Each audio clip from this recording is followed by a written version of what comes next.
광고를 듣고 야, 교회에서 맥주도 주나 보다 이렇게 정말 싫어해요. 그렇게 또 착각을 하셨다. 그래서 맥주 감사주의를 앞두고 걱정이 되더라고요. 이게 또 오해를 하고 또 자칫하면 또 시험이 들고 이러면 어떡하시나 이런 좀 염려가 되어서 오늘 맥주 감사주일에 대한 이야기를 좀 나눠보고자 합니다. 하나님이 이스라엘 백성들에게 구약에서 지키려 한 3대 절기 중에 하나가 맥주 감사절입니다. 이 맥주 감사주일이라고 하는 것은 출애굽한 이스라엘 백성이 광야에서 40년 고생을 하고 이제 가나안 땅에 정착을 합니다. 그리고 처음으로 이제 밀과 보리를 심어요. 그리고 그것을 수확하고 이건 하나님이 주신 은혜다. 이런 마음으로 하나님이 절기를 7일 동안 지키게 하셨어요. 이게 맥주 감사주일입니다. 그러니까 맥이라고 하는 게 보리 맥자예요. 그래서 보리와 밀을 추수한 것을 감사하는 절기다. 이렇게 해서 지키게 된 것이고요. 그럼 이런 절기가 무슨 의미가 있나? 우리는 뭐 보리 농사도 안 하고 밀 농사도 안 하는데 왜 이런 걸 지켜야 되나? 그것은 우리는 이런 절기를 지키라고 하신 하나님의 말씀을 보면서 하나님의 뜻이 무엇인지, 또 하나님의 생각이 무엇인지, 또 우리에게 하나님은 어떻게 신앙생활을 하기를 바라시는지 이런 것들을 우리가 배우게 되기 때문에 이런 절기를 지키는 것입니다. 우리는 흔히 코드가 맞는다, 또 코드가 통한다 이런 얘기를 하고요. 요즘은 케미가 좋다 뭐 이런 얘기도 해요. 똑같은 얘기입니다. 이 말의 의미는 서로 뜻이나 성향이나 생각이 잘 맞는다 그런 얘기예요. 옛날 말로 하면 죽이 잘 맞는다 그 얘기입니다. 우리가 결혼할 때도 그렇잖아요. 결혼하기 전에 참 행복한 결혼 생활을 하려면 미리 코드를 잘 맞춰봐야 돼요. 성향이 같은지 생각이 맞는지 이러면서 서로 잘 맞춰보고 진지하게 고민을 하고 이렇게 결정을 해서 결혼을 해야 원만하게 살 수 있지 않습니까? 그래도 어려워요. 그래도 신앙생활도 마찬가지예요. 신앙생활 하는데 내 나름대로 내 생각대로 한다? 이거 대단히 위험해요. 그러다가 나중에 시험이 들고 문제가 생기는 겁니다. 그래서 우리가 신앙생활도 내 어떤 뜻대로 해서는 안 되고요. 하나님의 뜻이 뭔지, 하나님이 원하시는 게 뭔지 우리가 깊이 생각하고 그 하나님과 죽을 맞춰서 그래 신앙생활을 해야 돼요. 그래야 거기서 스파크가 팍 튀고요. 거기에 하나님의 역사의 불이 임하고요. 그리고 거기에 하나님의 축복이 임하는 것입니다. 깨달음이 있게 되길 바랍니다. 그래서 우리가 하나님의 뜻을 깨닫는 신앙생활하는 거 이게 참 중요해요. 그래서 맥주 감사주의를 앞두고 오늘 이 맥주절기를 통해서 하나님이 주시는 교훈이 무엇인지 우리가 좀 같이 한번 생각을 해보기를 원합니다. 오늘 맥주절을 통해서 하나님이 주시는 교훈이 몇 가지가 있습니다. 첫 번째로 9절과 10절입니다. 우리 함께 읽어보겠습니다. 9절과 10절. 자, 시작. 7주를 셀지니 곡식에 낫을 대는 첫날부터 내 하나님 여호와 앞에 77절을 지키되 내 하나님 여호와께서 내게 복을 주신 대로 내 힘을 헤아려 자원하는 예물을 드리고. 아멘. 첫 번째로 이 77절이라고도 하고 맥주절이라고도 하고 오순절이라고도 하고 똑같은 얘기입니다. 이게 다른 얘기가 아니고 이 맥주절을 통해서 오늘 10절에 특별히 내 여호와 하나님께서 내게 복을 주신 대로 이런 말씀에 우선 집중을 하고 싶어요. 이 복과 은혜라는 단어 이게 중요해요. 다른 말로 하면 이 맥주절이나 다른 절기도 마찬가지입니다만은 무슨 메시지를 우리에게 주시나 그 가장 첫째가 우리는 다 하나님의 복과 은혜가 필요한 사람들이다 라고 하는 메시지를 주는 거예요. 우리는 하나님의 복과 은혜가 다 필요한 존재들이다. 하나님이 출애굽하실 때 이 200만 명이 되는 이스라엘 백성을 다 끌어내셨어요. 그리고 광야를 통과하여 가나안에 들어가게 하셨는데 세 절기를 지켜라. 그 중에 첫째 절기가 6월절이에요. 이 6월절은 뭐냐? 그 말 그대로 하나님이 출애굽하여 이스라엘 백성을 건져주신 구원의 은혜를 감사하는 절기예요. 그 두 번째가 맥주절, 또 오순절, 77절 다 같은 말인데요. 이것을 하나님이 지키게 하셨어요. 이거는 보리와 밀을 추수하고 하나님의 은혜에 기억하고 감사하는 절기. 마지막으로는 가을에 이 과일과 곡식을 다 추수하고 드리는 이 마지막 절기가 있는데 이것을 수장절이라, 초막절이라, 장막절이라 이렇게 말합니다. 다 똑같은 얘기예요. 그런데 여러분, 이 세 절기를 꼭 지키라 그랬는데 하나님의 뜻이 어디 있나? 그건 딱 하나예요. 우리가 죽지 않고 살아난 거 뿐만 아니고 우리가 음식 하나, 밀가루로 만든 이러한 빵 조각 하나 입에 넣고 보리 우리가 먹고 쌀 먹고 또 과일 먹고 이런 모든 것들 하나에도 하나님의 은혜가 없으면 우리 입으로 들어갈 수가 없다. 그것을 기억해라. 그런 뜻이 있는 거예요. 여러분, 우리는 아주 쉽게 생각을 합니다만은 먹고 마시고 사는 것을, 그러나 가장 기초적인 문제, 빵 한 조각 우리 입에 들어가고 칼국수 하나 우리 입에 들어가고 밥 한 톨 우리 입에 들어가는 것도 가장 기초적인 삶 아니에요? 그러나 이러한 삶조차도 하나님이 적절한 해를 비춰주시고 적절하게 비를 내려주시고 그리고 적절한 은혜를 주시지 않으면 빵 한 조각도 내 입에 들어갈 수가 없다. 그런 의미인 것입니다. 그런 의미에서 우리는 다 하나님의 은혜와 복이 필요한 존재임을 잊지 않게 되길 바랍니다. 그래서 히브리서 4장 15절 16절에 그러므로 우리는 긍휼하심을 받고 때를 따라 돕는 은혜를 얻기 위하여 은혜의 보좌 앞에 담대히 나아갈 것이니라 이렇게 말씀하셨어요. 예수 믿고 구원을 얻은 걸로 끝나는 게 아니고 우리는 이 땅에서도 때를 따라 도와주시는 은혜가 필요하다는 거예요. 때를 따라 도와주시는 은혜, 이것을 우리가 받기 위해서 날마다 매 순간마다 때마다 우리 은혜의 보좌 하나님의 보좌 앞에 나가서 힘을 달라고 능력을 달라고 용기를 달라고 건강을 달라고 그리고 우리에게 필요한 것들을 공급해 달라고 하나님 앞에 도움을 호소하라. 그런 말씀이에요. 뿌리 깊은 영성이라는 책을 지은 강준민 목사님이라고 계세요. 미국에서 목회하시는데요. 이분은 공부 굉장히 많이 한 분이고 또 머리가 아주 대단히 발달을 해서 책을 잘 써요. 아주 실력도 있으세요. 근데 이분이 처음에 교회에서 이제 교회를 개척할 때에 이분이 그런 생각을 했대요. 내가 실력도 있고 공부도 많이 하고 또 주변에서 나하고 이렇게 도와서 개척하겠다는 사람들도 많이 있으니까 내가 개척만 하면 사람들이 확 몰려올 것이다.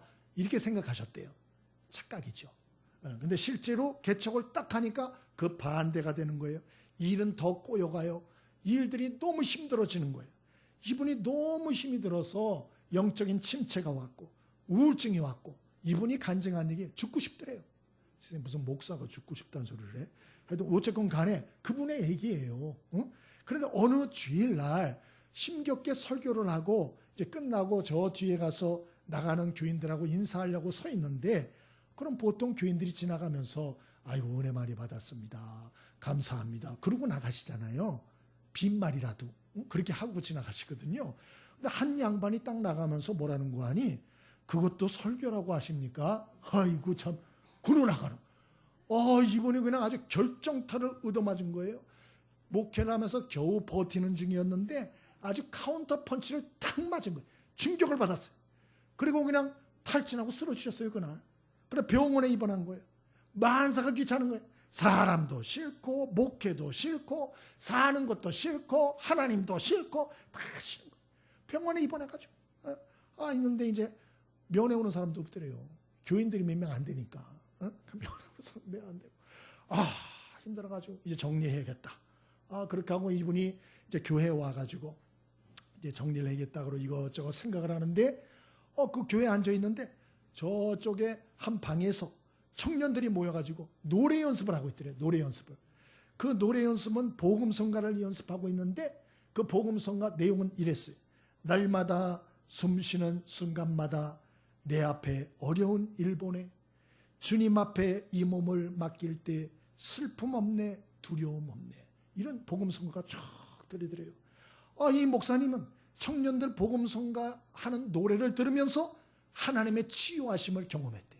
하나님이 그 노래를 딱 듣는데 처음에 야단을 치시더래요. 야 이놈아 너 혼자 힘든 줄 알지? 저 젊은 청년 저것들, 쟤들도 날마다 숨 쉬는 순간마다 내 앞에 어려운 일을 보내 노래하듯이 쟤들도 지금 죽일 지경이야. 너만 힘든 줄 알아? 쟤들도 힘들어, 쟤들도. 응? 그러면서 야단을 치고 그 다음에 위로하시더래요. 힘을 내라고. 너 왜 이러냐고. 응? 넌 그동안 가진 것도 많고 너는 그래도 널 돕는 사람이라도 많이 있지 않냐고. 그러면서 하나님이 위로를 하셨어.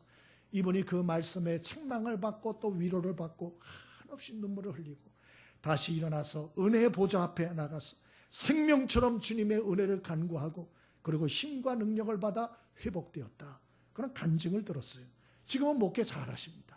책들도 많이 지금 내고 계세요. 예? 여러분, 우리는 연약해요. 비록 목사일지라도 매일 매순간 부어주시는 하나님의 힘, 하나님이 주시는 기쁨, 하나님이 주시는 평안, 하나님이 주시는 용기, 하나님이 주시는 이런 은혜들, 여러분 이런 거 아니면 우리는 살 수 없는 존재예요. 깨달음이 있게 되길 바랍니다. 그래서 복음성가에 그런 복음성가도 있어요. 이번 금요일 날 하더만요. 은혜 아니면 살아갈 수가 없네. 호흡마저도 다 주의 것이니 세상 평안과 위로 내게 없어도 예수, 오직 예수뿐이네. 하나님이 주는 은혜가 없으면 우리는 호흡마저도 바르게 할 수 없다는 거예요. 호흡마저도. 예? 그게 복음성가예요. 복음성가. 우리가 이 땅에서 살다 보면 낙심되고 절망될 때가 많이 있죠. 때로는 난 돈도 없어. 나는 나이도 많어. 나는 가정 배경도 안 좋아. 나는 가방끈도 짧어. 나는 또 게을러. 나는 과거도 있어. 나는 이제 희망이 없어. 뭐 이러고 우리가 자꾸 좌절하고 낙심하고 이럴 때가 얼마나 많은지 몰라요. 그러나 여러분 그때마다 부질없이 낙심하지 않게 되길 바랍니다. 성경에 우리에게 적어놨잖아요. 엉뚱한 곳에 가서 하소연하지 말고 푸념하지 말고 하나님의 은혜 보좌 앞에 나가서 때를 따라 돕는 은혜를 구하라. 그렇게 말씀하잖아요. 그러면 우리가 하나님의 은혜 보좌 앞에 나가서 하나님의 은혜를 받고 예비하신 하나님의 사랑과 축복과 위로와 참된 안식과 참된 치료와 하나님의 기적적인 역사를 날마다 경험하며 살 수 있게 되길 바랍니다. 성경에 보면 다 이런 역사들이에요. 다 이런 역사들, 역전의 역사들. 아브라함 75세 자식 하나 없었어요. 인생이 끝이죠 뭐. 그런데 하나님이 부르시고 그 부르심에 순종함으로 그 한계를 넘어서잖아요. 요셉 17살에 여러분 아신 것처럼 형들에게 팔려가지고 배다른 형들에게 팔려서 애굽에 종살이 했어요. 종살이 하다가 그가 억울하게 누명 쓰고 감옥까지 들어갔어요. 여러분 이방인이에요. 외국 사람이에요. 더군다나 노예예요. 더군다나 감옥 갔다 온 전과가 있는 사람이에요. 무슨 희망이 있어요 그런 사람이. 예? 그러나 하나님이 도와주시니 이 사람이 역전되어 애굽의 총리가 되지 않습니까? 여러분 이게 성경 얘기예요. 전부 다. 부질없이 낙심하지 말고 하나님의 은혜의 보좌 앞에 나가서 그 은혜를 힘입어 다시 일어나는 축복이 있게 되길 바랍니다. 그래서 이 맥주 감사절의 첫 번째 절기의 의미는 우리는 다 하나님의 은혜와 복이 필요한 사람이다 하는 교훈이에요. 두 번째로 오늘 이 맥주 감사절이 주는 교훈이 무엇입니까? 10절과 12절입니다.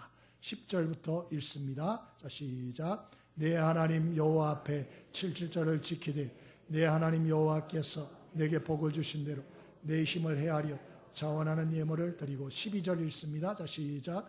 너는 애굽에서 종되었던 것을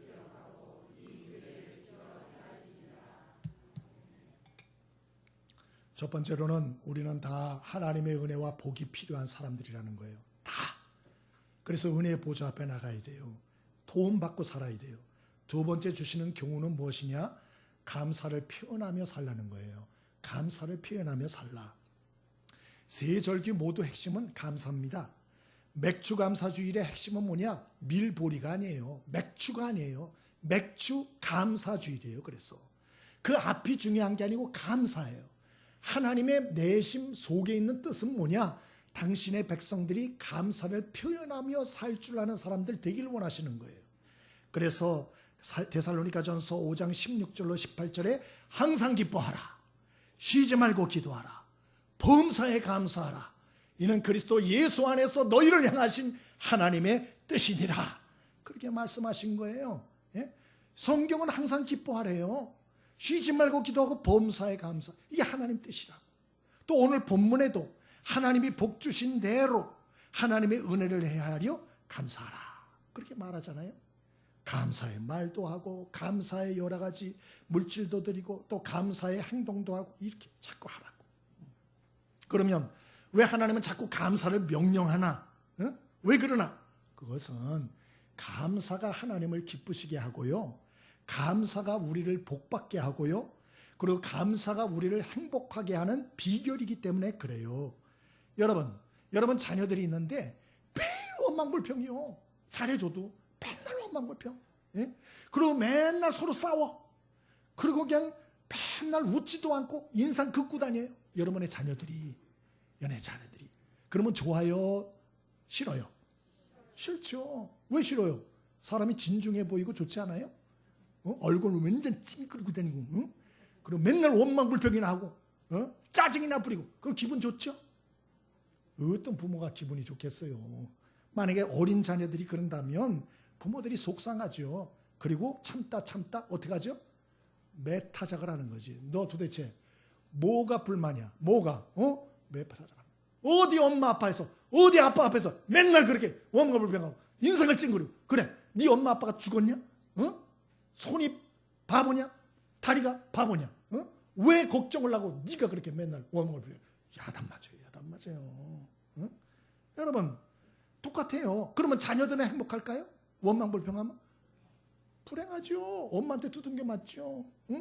그 다음에 매일 긴장해야죠. 맨날 싸워야 되니까 형하고. 맨날 숨도 쉴 수가 없고 평안함이 없고 얼굴엔 웃음기도 없고 무슨 행복이 있겠어요? 무슨 행복이. 그러나 반대로 여러분 자녀들이 맨날 감사해요. 맨날 찬송을 하는 거야. 입으로 항상 입에서 노래가 흘러나오고, 그리고 그냥 서로 형제들끼리 우애하고 격려하고 서로 기뻐하고 이렇게 오손도손 사는 걸 보면 기분이 좋아요, 나빠요?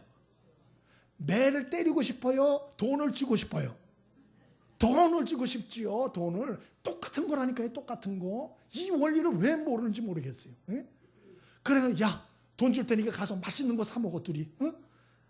너희들 그래 같이 놀러가. 돈 줄게. 저기 놀러가. 이렇게 하는 거예요. 여러분, 그래서 어떤 분이 그랬더라고요. 감사는 수증기와 같다 그랬어요. 감사는 수증기와 같다. 왜 그러나 해가 비치면 여러분 물이 수증기가 돼가지고 쫙 올라가잖아요. 쫙 올라가면 이게 구름이 돼가지고 그게 비가 돼서 또 탁 내려오잖아요. 그래서 그게 곡식을 또 여러 가지 자라게 하고 이런 일들을 하잖아요. 감사는 수증기와 같아. 우리가 이 땅에 살면서 자꾸 사람에게 감사하고 하나님께 감사하고 감사합니다. 고맙습니다. 감사합니다. 고맙습니다. 이러면 이게 수증기가 돼서 쫙 올라가요. 그럼 어떻게 되느냐? 그게 딱 차면 하나님의 축복의 단비가 확 쏟아질 줄 믿습니다. 은혜의 단비가 쏟아질 줄 믿습니다. 그러나 거꾸로 맨날 원망이요. 맨날 원망, 짜증, 불평 이렇게 그게 쫙 올라가요. 그러면 그게 구름이 돼서 그것도 떨어져요. 뭐가 떨어질까요? 하나님의 축복이 떨어질까요? 반대가 떨어질까요?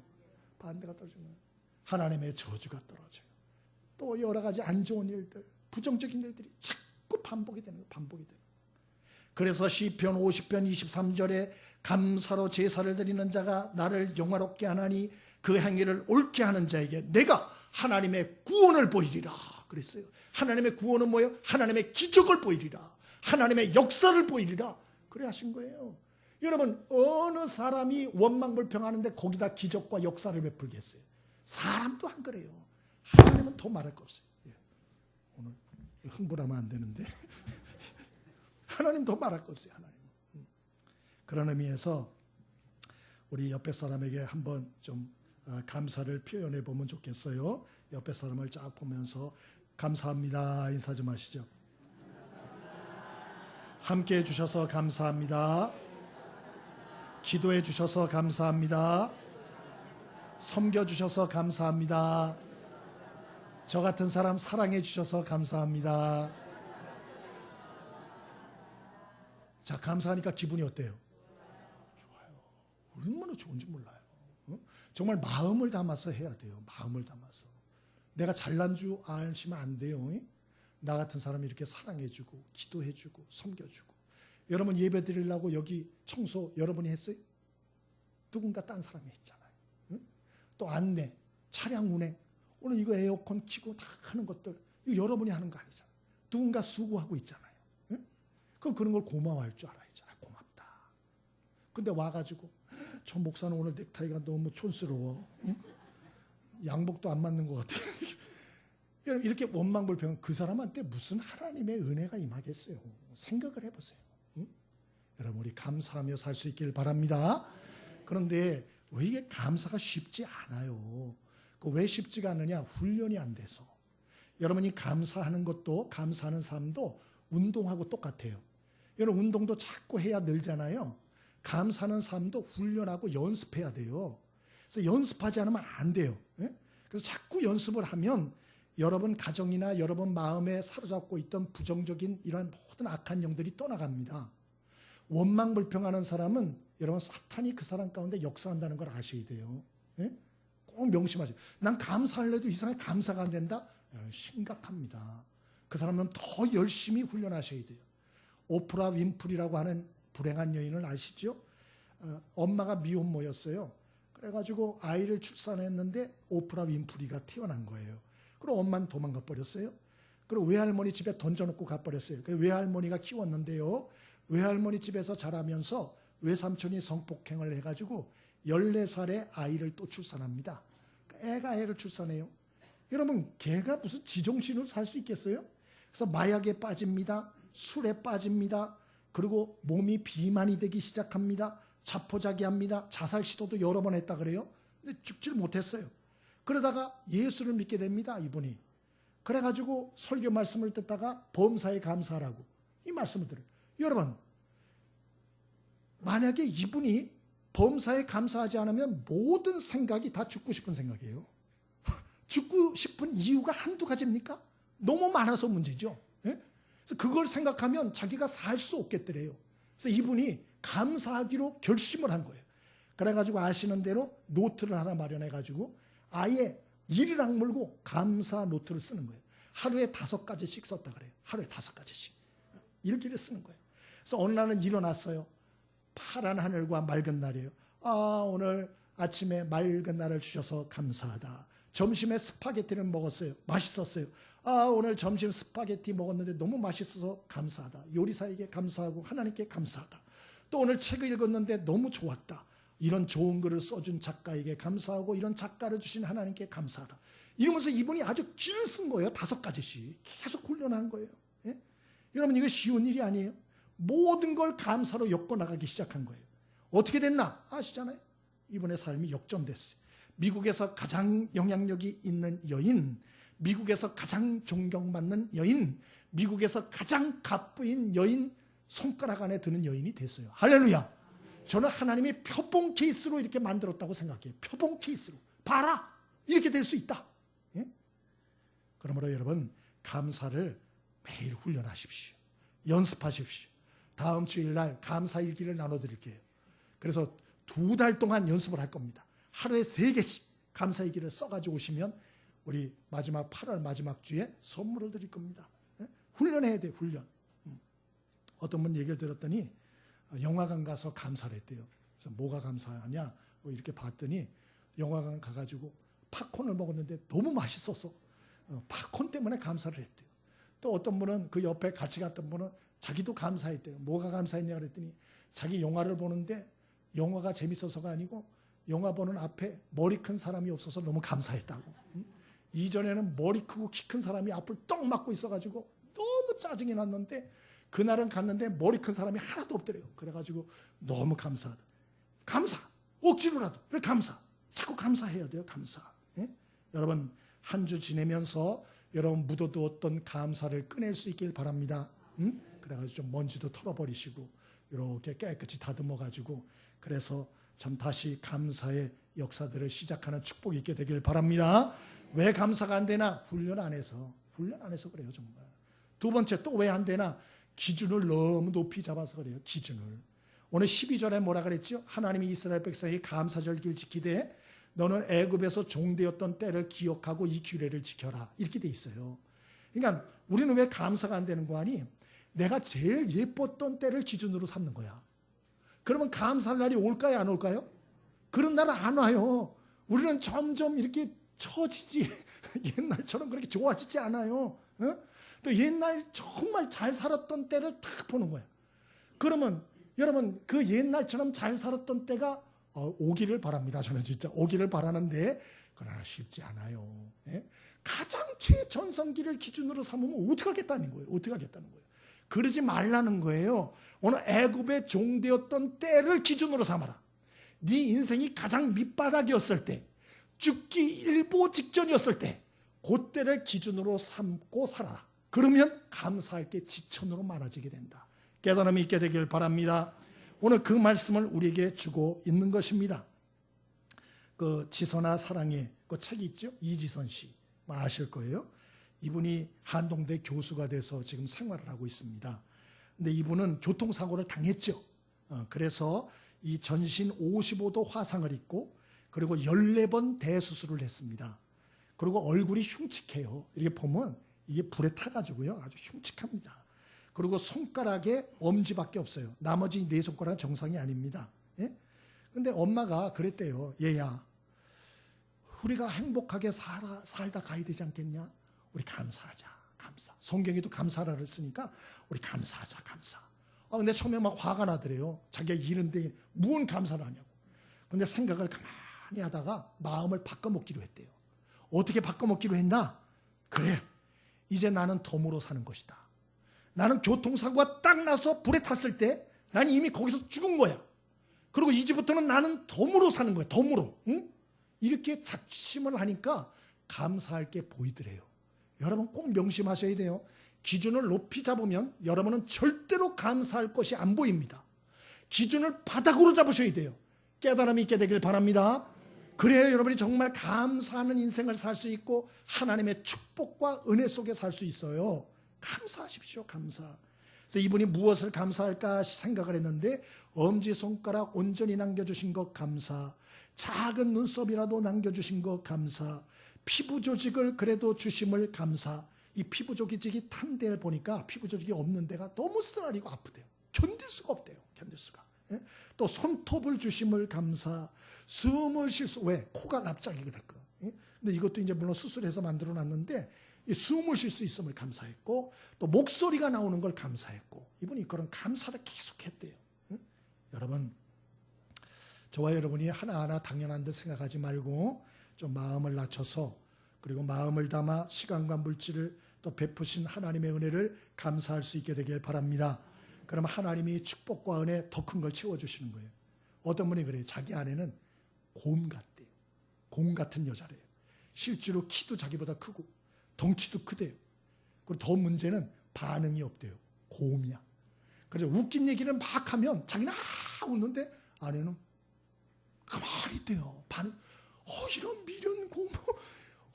정말 재미없다. 그리고 하여튼 이런 저런 얘기도 반응이 없대요. 너무 답답하대요. 너무 답답하대요. 여보, 가정 뭐죠? 돈 쓰는 거. 가계부, 여보, 가계부를 좀 쓰는 게 어때? 대답을 안 한대요. 대답을. 신중을 읽을 수는 없대요. 읽을 수는. 너무 힘. 그래서 이분이 옛날 어른들 말이 생각나더래요. 여우 같은 여자하고는 살아도 곰 같은 여자하고는 못 산다. 왜 그런 소리를 했는지 이해가 되더래요. 곰이야, 곰. 너무 답답해. 그렇게 항상 생각하고 불평했는데 어느 날 회개했답니다. 왜 회개를 했나? 하나님 앞에 자기가 신앙생활하는 거 보니까 자기도 미련 곰탱이처럼 신앙생활 하더래요. 그래가지고 하나님 앞에 기본적인 의무, 최소한의 것만 딱 하고 하나님 앞에 감사하다 소리도 안 하고 정말 감격에 넘쳐서 찬양도 한번 안 하고 하나님 앞에 사랑한다고 사랑 고백도 한 적도 없고 중성맹세 이 몸과 내 생애를 다 드려 하나님의 영광을 위해서 살겠습니다. 이런 소리 해본 적도 없고. 왜? 못 지킬 거니까. 그래서 아예 자기는 못 지킬 얘기는 안 한대요. 그래. 그리고 1,000번째 새벽 기도를 하겠다 이런 소리도 한 적이 없고 자발적으로 헌금해 본 적도 없고 교회에서 하라 그러니까 마지못해 그냥 하는 거. 그래서 이분이 뭐라 그러냐, 자기하고 하나님 관계는 하나님이 남편이고 자기가 신부면 외도 불륜을 자기가 저지르는 않았지만 남편을 뜨겁게도 사랑하지 않는 차가운 공 같은 신앙인이었다. 이렇게 자기가 회개를 했다 그래요. 여러분은 어떠세요? 공 같은 신앙인이십니까? 여우 같은 신앙인이십니까? 좀 어떠세요? 청춘 남녀가 데이트합니다. 2년이 지났어요. 근데 이 남자가 여자한테 사랑 고백도 안 해. 손 한 번도 잡지 않아. 선물 한 번 준 적이 없어. 밥 한 번 사지를 않아. 그러면 이런 남자하고 계속 사귀어야 될까요? 말아야 될까요? 일부 예배 때는 아무 소리를 안 하시더라고요. 내가 뭘 잘못 생각하는 줄 알았어요. 이런 남자하고는 2년까지 갈 것도 없습니다. 그거 몇 번 만나고 그냥 딱 끊어야 돼요. 그건 보나 마나예요. 그건 보나 마나. 데이트 때도 그렇게 하면 결혼하면 더 안 한다고요. 더. 뭘 기대를 해요. 뭘 기대를 해. 예? 그런데 문제는 어떻게 그러고 친밀해질 수 있어요? 하나님과 관계도 똑같아요. 하나님과의 관계도 하나님 사랑한다 소리 한마디도 안 해. 하나님을 찬양하는 소리도 한마디도 안 해. 그리고 뭐 하나님 앞에 뭘 드린 것도 아무것도 없어. 여러분, 이러면 하나님과의 관계가 친해질 수 있을까요? 여러분, 바꿔서 생각을 해보세요. 그렇게 해가지고는 하나님도 재미가 없어요. 여러분, 저와 여러분이 이 맥주감사주일이 다음 주일이에요. 다시 한번 하나님과의 나의 관계를 한번 점검해 보시고, 그리고 좀 몸과 마음과 시간과 물질로 베푸신 하나님의 은혜를 기억하고 정말 뜨겁게 하나님의 은혜에 감사하는 한 주간이 될 수 있길 바랍니다. 자, 마지막으로 우리 맥주감사절을 통해서 주시는 메시지 있습니다. 11절 같이 한번 읽어봅니다. 11절입니다. 함께 읽어봅니다. 자, 시작. 너와 내 자녀와 노비와 내 성중에 있는 레위인과 및 너희 중에 있는 객과 고아와 과부가 함께 내 하나님 여호와께서 자기 이름을 두시려고 택하신 곳에서 내 하나님 여호와 앞에서 즐거워할지니라. 아멘. 첫 번째로는 우리 모두가 하나님의 은혜와 복이 필요한 존재임을 깨닫고 날마다 그 앞에 나가 은혜를 구해야 되고요. 두 번째 주시는 메시지와 교훈은 바로 감사를 좀 표현할 줄 알아야 되고요. 표현하자. 좀 표현하자. 예? 마지막 세 번째로는 관계를 좀 확장하라는 거예요. 관계를 확장하라. 예? 여러분, 이 맥주감사줄의 중요한 원칙, 오늘 11절에 말하는데 너 혼자 즐거워하고 감사하지 마라. 그렇게 당부해요.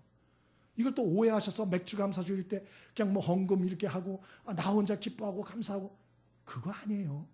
맥주감사주일에 하나님이 원하는 것은 너 혼자 즐거워하지 말고 네 가족과 함께 즐거워하고 노비와 성중의 레위인과 성중에 있는 객과 과부와 고아들과 함께 이 절기를 즐거워하라. 이렇게 당부하고 계세요. 이 말씀 중에 중요한 단어는 함께라는 거예요. 함께. 작은 것 하나라도, 맥주 절기만이라도 가난하고 어려운 사람들을 함께 나누고 함께 즐거워하라. 혼자서 먹고 마시고 그러지 마라. 그런 얘기입니다. 신명기 14장 29절에도 너희 중에 분깃이나 기업이 없는 레위인과 내 성중에 우거하는 객과 및 고아와 과부들 와서 먹어 배부르게 하라. 그리하면 내 하나님 여호와께서 너희의 손으로 하는 범사에 내게 복을 주시리라. 그러셨어요. 그러니까 하나님의 관심은 우리 혼자서 즐거워하고 먹고 마시는 게 아니고 가난하고 약하고 힘들고 어려운 사람들 관심을 기울이고 그들을 섬기고 그들과 함께 나누는 삶을 삶으로 우리가 세상의 축복의 통로가 되기를 바라신다. 그게 오늘 성경이 말하는 정확한 내용이에요. 오늘 영상 하나를 보기 원합니다. 1분 43초짜리예요. 감독은 추상미 씨예요. 다큐멘터리 영화인데요. 그 예고편입니다. 그 폴란드로 간 아이들이라는 제목이에요. 1951년 6.25 전쟁 중에 북한에 있는 고아들 싸그리 모아서 김일성이 저 동부 유럽권, 유럽이나 이쪽에 있는 그 공산 국가에 다 보냈습니다. 좀 맡아달라고 잠시. 전쟁 끝나면 찾아오겠다고. 그거 다 보내버렸어요. 다 보내버렸어요. 예? 근데 폴란드로 간 아이들이 1,500명이었고 그 외에 애들도 어마어마하게 많았다 그래요. 예? 근데 중요한 것은 이제 폴란드로 간 아이들 1,500명 이걸 추적을 했어요. 이 추상미 씨가. 근데 포와코비치 양육원에 다 들어갔어요. 1,500명이 들어갔는데 이 아이들이 전쟁 상처 때문에 아주 어두웠대요. 근데 이 아이들이 양육원의 교사들, 요리사, 청소부, 원장 뭐 이런저런 분들, 그분들 보고 엄마라 그러고 아빠라 그러고 그렇게 부르었대요. 그러면서 이제 웃음을 찾아가고 이랬대요. 폴란드 사람들도 2차 대전 때 상처가 많잖아요. 가족을 잃고 아픔이 있잖아요. 그래서 이 아이들을 아주 사랑으로 감쌌대요. 특별히 폴란드는 공산주의 사회주의였지만 그렇지만 종교를 허락했습니다. 그래서 가톨릭은 인정받았어요. 우리 북한 같은 경우는 종교를 말살했지만 폴란드 같은 경우는 종교를 허락했습니다. 그래서 사람들이 아주 심성이 이뻐요. 굉장히. 그래서 상처 입은 이 아이들의 가족이 되어줬어요. 근데 8년 만에 그렇게 해서 아이들 잘 자랐습니다. 너무 행복해하고 그랬어요. 근데 1959년 북한 재건운동을 김일성이가 하면서 이 인력이 부족하니까 밖으로 빼돌렸던 애들을 다 들어오게 했어요. 그래가지고 그때 아이들이 다 들어갔답니다. 북송됐는데 이 아이들이 부모 잃은 아픔을 2번 겪었는데 그중에 몇 아이들이 계속 편지를 보냈대요. 폴란드 그 교사들한테. 당신 집에 종이라도 좋으니까 다시 폴란드로 불러달라고 그렇게 애타게 했대. 지금 세월이 지나가지고 60년이 넘었는데 그 당시에 교사였던 사람이 90세예요. 90세. 그들을 그리워하면서 얘기를 하는데 막 눈물을 철철철철 흘려요. 예? 한번 좀 우리 보고 얘기를 했으면 좋겠습니다. 우리 함께 보겠습니다.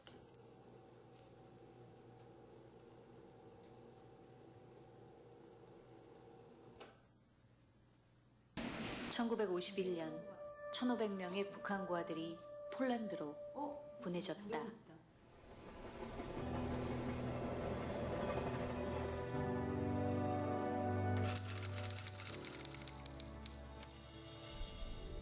불안감에 떠는 눈동자와 짧게 자른 머리카락.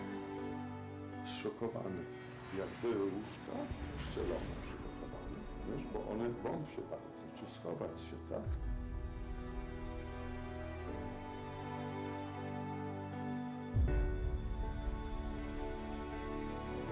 Dlatego staraliśmy się robić wszystko. Też w polskich strojach ludowych, w których ja brałem udział i moja siostra. Pan, pani dyrektor, nauczyciel, ja, papa. To wszystko, bo mama. Mama, jedziemy. Kładzie się na śnieg albo oblewa się zimną wodą, żeby być chory, żeby nie pojechać. 원성추 pamięta? To 그들의 사랑이 어떤 것이었는지를 직접 듣고 그들의 눈물을 보면서 그냥 사람이 진짜 있구나. 아이들과 교사들 사이도 이랬겠지. 그 감정을 온몸으로 느낄 수 있어요. Przekażcie tym dzieciom, że kochamy ich. 기쁘게.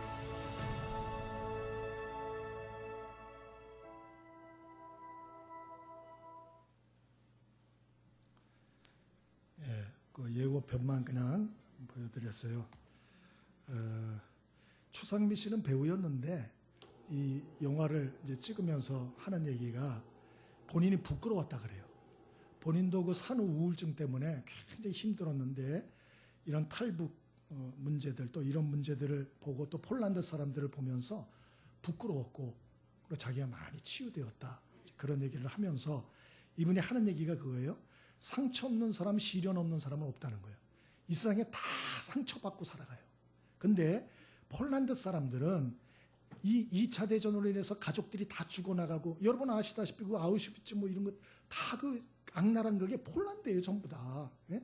그런 어떤 개인적인 상처와 역사적인 상처가 많이 있지만 그러나 그런 상처를 폴란드 사람들은 다른 민족들의 상처 입은 그 사람 어떤 그 영혼들을 품는데 그것을 선하게 사용하는 모습을 보고 부끄러웠다.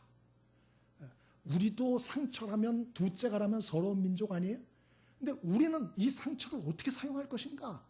그냥 과거에 난 이렇게 상처를 받았어 하면서 쓰레기통에 버려버리고 그걸 잊고 살 것인가? 그걸 남을 무시하며 살 것인가? 아니면 과거에 나도 어려웠던 그 상처를 기억을 하면서 어렵고 힘든 많은 사람들을 품고 공감하고 그들을 돕고 섬기고 나누는 삶에 우리의 인생을 드릴 것인가? 추상미 씨는 결론에 그걸 얘기를 하고 있어요.